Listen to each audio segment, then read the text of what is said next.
Pai do Senhor, meus irmãos, sejam bem-vindos ao nosso devocional. Hoje é 30 de agosto, sexta-feira. Vamos ler aqui 2 Coríntios 13, verso 5. Examinai, portanto, a vós mesmos, a fim de verificar se estáis realmente na fé. Provai a vós mesmos. Ou não percebeis que Jesus Cristo está em vós, a não ser que já estejais reprovados. Eu, eu posso lembrar com os irmãos uma outra ocasião em que Paulo usa esse verbo aqui, examinar, que é testar ou avaliar, né, o seu significado. Lembra, por ocasião da Santa Ceia, também carta aos Coríntios, o 1 Coríntios 11, a partir do verso 23, e alguns conhecem até de cor, porque é um texto lido, pelo menos na Assembleia de Deus, ele é lido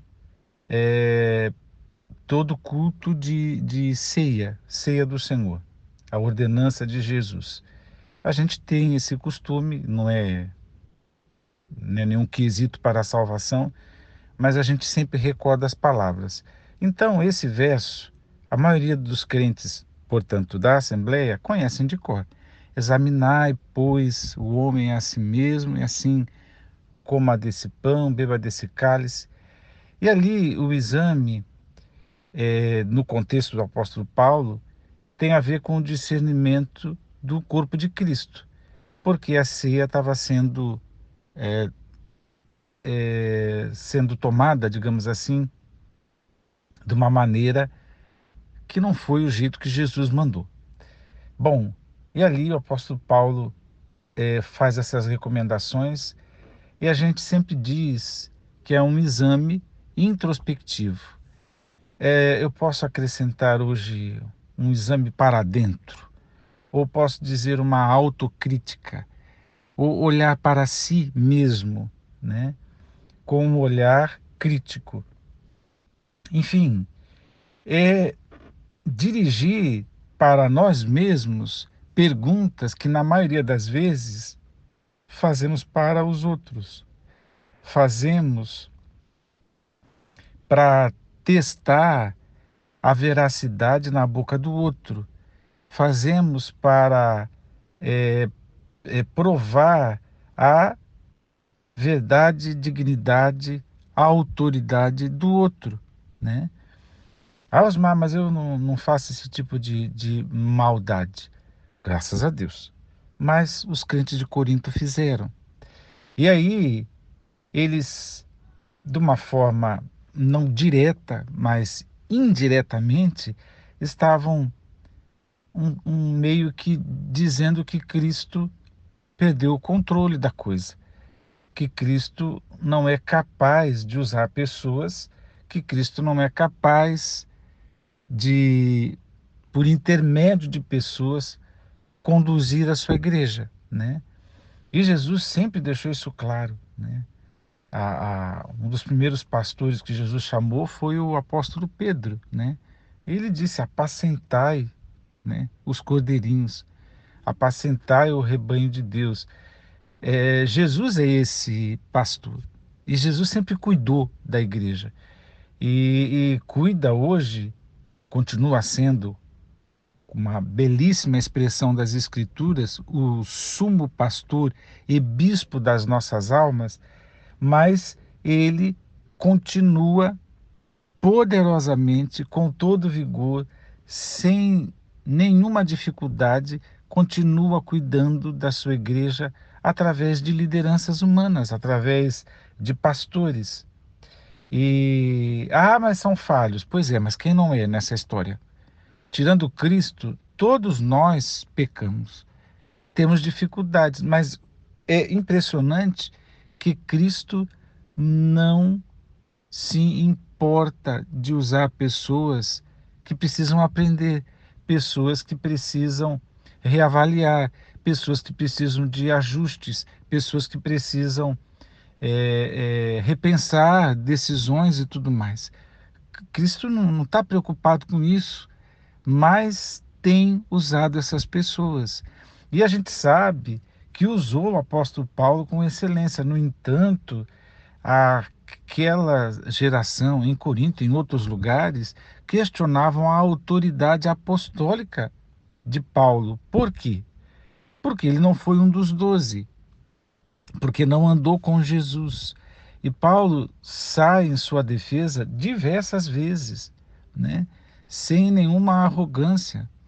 Mas o que o apóstolo Paulo queria, ao dizer que era apóstolo, era não perder a pregação e o ensino do evangelho, ou seja, ele está querendo muito mais validar a mensagem que ele traz, o seu conteúdo, do que validar o seu apostolado. O apóstolo Paulo não tem essa vaidade, né? E aqui ele é tão lindo quando ele mesmo diz, olha, Cristo não é fraco ao lidar convosco, ou seja, ele não perdeu o pulso. Ele não é fraco. Vocês estão achando o quê? Que Cristo não é capaz de doutrinar a sua igreja através de seres humanos? Que Cristo não é capaz de pastorear a sua igreja através de seres humanos? Ele diz, não é fraco, mas sim, eu vou acrescentar minhas palavras. Muito pelo contrário, poderoso entre vós, né? Então, é uma audácia aqui, uma petulância julgar Jesus. Mas quando é que alguém chega ao ponto de julgar Jesus? Quando não olha para si mesmo, quando não julga a si mesmo. Então, eu não tenho um exame introspectivo, não faço autocrítica, eu pareço tão correto, porque eu não faço perguntas que me incomodem, eu não faço perguntas que me angustiem, que façam um atrito na minha consciência, na minha alma, né? Eu não faço, eu não passo por esse incômodo de uma verdade que incomoda, que atravessa.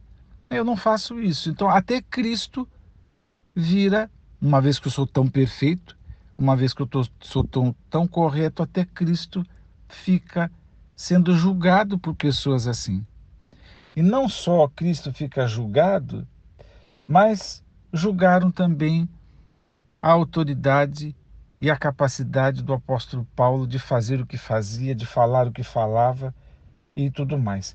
Paulo se assemelha a Jesus na sua fraqueza, em que sentido? Que Cristo foi crucificado em fraqueza. Mas ele diz: mas esse Cristo que foi crucificado em fraqueza vive pelo poder de Deus. E eu, que sou fraco nele, pelo poder de Deus, vivo com ele para servir vocês. É uma resposta, assim, muito interessante. Aí ele agora dá o santo remédio. Gente, para de julgar Jesus e para de me julgar e examinai, portanto, a vós mesmos, a fim de verificar se estáis realmente na fé. Isso aqui, agora, independente do contexto que eu acabei de tentar explicar aqui, pensa se a gente não precisa disso, porque a gente não pode limitar um exame introspectivo somente na ceia. Mas o apóstolo Paulo está dizendo: examinai para ver se a gente está na fé, né? Somos da fé mesmo?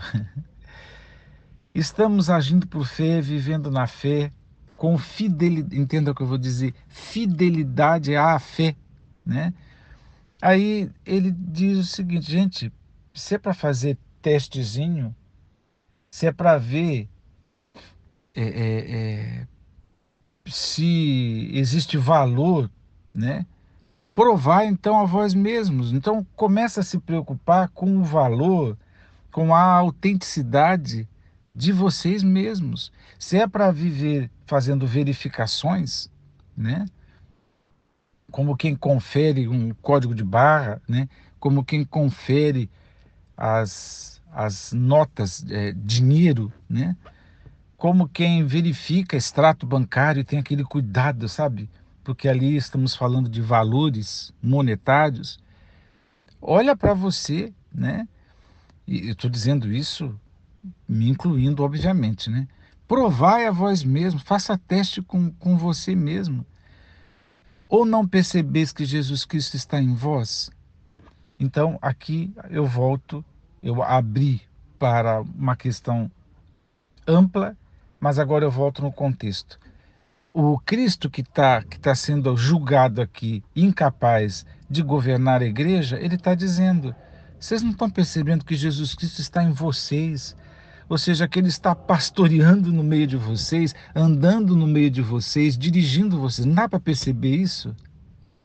A não ser que vocês já estejam reprovados. Ou seja, não chega essa percepção de que Jesus está no controle de todas as coisas quem já está à parte do rebanho, marginal ao rebanho, fora da influência e poder do Espírito Santo. Isso aqui é muito sério e eu fico aqui com a oração do apóstolo Paulo quando ele diz: oramos a Deus para que ninguém pratiqueis mal algum, né? Não para os que outros observem que temos sido aprovados, mas para que façais o que é correto, embora pareça que tenhamos falhado. Então, toda essa fala do apóstolo Paulo é para sermos assertivos, para fazer o que é correto e não pegar o bonde errado, né? Porque se tem alguém que precisa de ser julgado, criticado, avaliado, testado, sou eu e não Jesus. E vamos deixar agora de uma forma horizontal e não o outro. Porque se eu me preocupo em examinar, fazer teste no outro o tempo todo, como é que eu estou? Qual é o momento em que esses testes, essas perguntas, essa desconfiança vem para mim mesmo, né? Então, testar o outro é até fácil, mas aí eu lembro as palavras de Jesus para encerrar, quando ele disse que você não, o interlocutor, o discípulo, vocês não fiquem procurando o cisco no olho. Por que que você está querendo tirar o cisco do olho do teu irmão quando você tem uma trave no teu, né? Se é para chegar ao... Eu sei que são palavras exageradas, mas Jesus faz essa figura exagerada porque o erro é grosseiro. Como é que eu vou ficar procurando na vida do meu irmão detalhes para incriminá-lo, para desmerecê-lo, para não honrá-lo, para não autenticá-lo, né? Então estou procurando pequenas coisas e eu não enxergo os erros grosseiros, os grandes erros em mim que já me invalidaram há muito tempo. Então a gente precisa sempre rever se estamos andando direitinho nesta regra de fé. Deus te abençoe. Vamos orar. Pai, graças te damos. Que o teu nome seja engrandecido, glorificado para sempre. Que a tua palavra possa nos encontrar, ó Deus, nas nossas necessidades, nos transformar, para que sejamos conforme o teu querer. Eu oro no nome de Jesus.